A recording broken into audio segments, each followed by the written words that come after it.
começar o programa dessa quarta-feira linda de verão, vamos falar de volta às aulas. Está chegando, o fim das férias está chegando e com ele aquela mistura de sentimentos.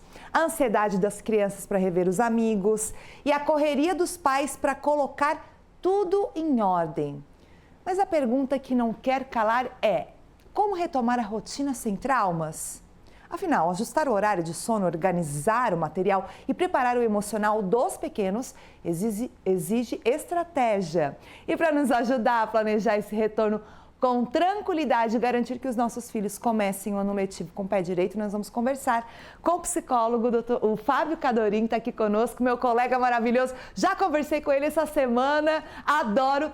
Fábio, é porque assim, é algo que realmente, pessoal, os pais têm que se preocupar. Porque assim, muitas crianças passam as férias dormindo mais tarde, acordando mais tarde, com uma rotina totalmente diferente. Com as aulas chegando, como é que faz aí para puxar os nossos filhos, o horário do sono de volta ao normal? Boa tarde, seja bem-vindo. Boa tarde, Gisele. Sempre muito bom conversar com você, trocar ideia, conversar com a sua audiência. Em um programa como esse, como você disse, sempre no alto astral, é sempre muito bom. Vamos lá. É desafiador, sim, para muitas crianças. Algumas não veem a hora de retornar para a escola. Mas para aquelas que, de alguma forma, saíram da rotina, como você disse, alimentação em outros horários, sono em outros horários, é o momento de voltar à rotina. E, de fato, antes de começar as aulas, a sugestão sempre é para que os pais, os cuidadores, os responsáveis, comecem a colocar a criança aos poucos nessa nova rotina semelhante à que vai ser da escola. Por exemplo, o horário do sono. Em vez de esperar o dia anterior à aula, o retorno das aulas, comece a estabelecer ao longo da semana os horários, conversa com a criança, horários de atividades das mais diversas. De alguma forma, quando você coloca alguns limites, algumas regras, alguns horários, a criança vai aos poucos entrando nessa onda de que agora as férias estão chegando no fim e é preciso, de fato, acatar aí uma nova rotina. Com certeza, essa conversa é boa. Às vezes a gente não consegue colocar em prática. Mas a gente conversa. Bem lembrado, ô Fábio, deixa eu pedir a interação do pessoal. Eu me empolguei tanto dizendo que eu estava com saudade de todo mundo, que eu não botei o nosso telefone e o WhatsApp. Pessoal, quero ver você. E você aí de casa, vou perguntar para o Fábio, você era daqueles que estava louco para voltar para as aulas ou não queria? Fábio, eu sempre quis voltar. Eu era daquelas que 3 semanas antes já estava com meu material prontinho, sempre quis voltar para as aulas, até mesmo mais velha, no terceirão, assim. E eu sempre gostei. E você?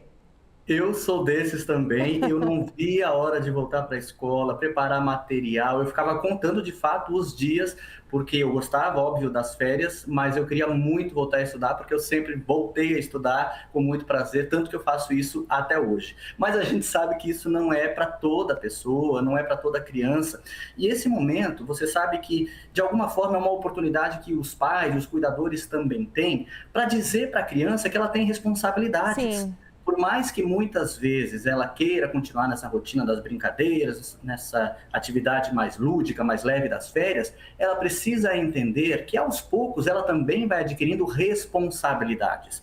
E os pais hoje em dia têm muito a intenção, que é positiva, de frustrar pouco a criança. Então não é que você queira frustrar a criança, mas a gente precisa habituar a criança às frustrações que a vida nos dá. E a frustração, nesse caso, vem em forma de regra, vem em forma de horário, vem em forma de dizer, olha, nesse momento agora não dá mais para ficar só na brincadeira, você tem que dormir mais cedo, você tem que se alimentar nessa hora, porque de alguma forma a criança vai perceber que esse limite também é pelo bem dela. Pai, mãe, cuidador, dá limite porque ama a criança. E ela reconhece, no fundo ela reconhece, ainda que faça alguma reclamação, alguma birra. Perfeita fala, pessoal. Essa questão da frustração é um grande mal da nossa geração de pais, né? O pessoal não quer deixar a criança frustrada ou dar responsabilidades. E é importante, o que você falou é perfeito. Tem uma outra questão, envolver a criança na organização da mochila, do uniforme, por exemplo, nesse período pré-escolar, pode também diminuir a ansiedade ou gerar mais estresse? Ou diminuir também o estresse que essa criança está tendo?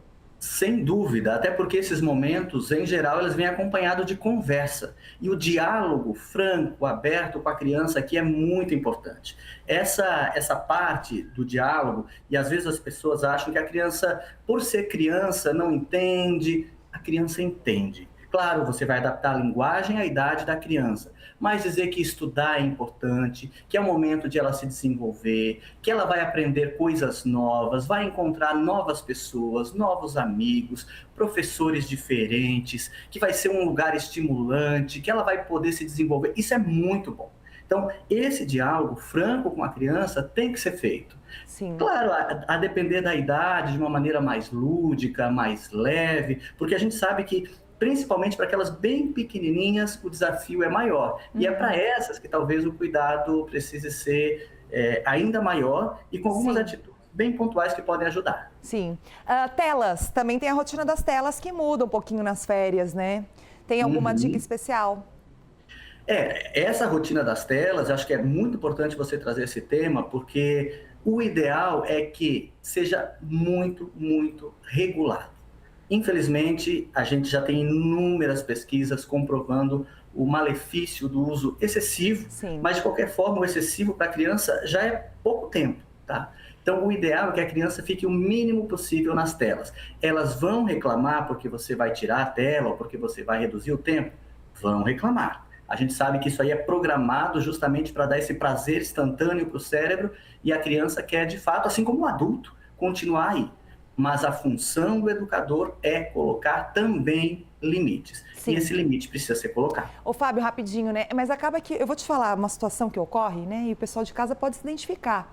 Muitos pais não têm férias, né? Nesse período em que os estudantes estão em férias, os filhos estão em férias. Então, acaba que o ambiente virtual torna-se um lugar de interação com os amigos. E nem sempre não é saudável. Eu acompanho, às vezes, a interação dos meus filhos na internet, às vezes não, quase sempre, e é um ambiente saudável para eles, né? Claro que não é bom ficar muito tempo, né? É importante também o pai saber equilibrar. Eu acho que cada um tem uma realidade também, mas eu acho que regras é sempre... o segredo de tudo é ter regras e equilíbrio. Eu não sou tecnofóbico. A tecnofobia, tem muita gente que diz, não pode, a tecnologia é ruim. Não, a gente sabe que a tecnologia é muito positiva em muitos aspectos. No quesito pontual de crianças e redes sociais, é que tem já muita evidência do problema. Concordo. Você vai proibir tudo? Talvez não, a depender da idade da criança, ela possa, como você bem disse, interagir com outras crianças, aprender por aí. Em meios seguros, mas não né? dá pra deixar solto. Sim, é isso aí, meios seguros, pessoal, como o que o Fábio falou, redes sociais, tem ambientes, jogos que são perigosíssimos e os pais têm que ficar muito atentos o tempo todo. Fábio Cadorinho, nosso tempo voou, mas pessoal, diquinhas anotadas aí, vamos preparar os nossos jovens, nossas crianças para começar a estudar, porque educação salva tudo. Fábio, mais uma vez, muito obrigada e volte sempre, tá? Voltarei, é sempre um prazer estar com você. Forte abraço. Valeu, beijo no coração.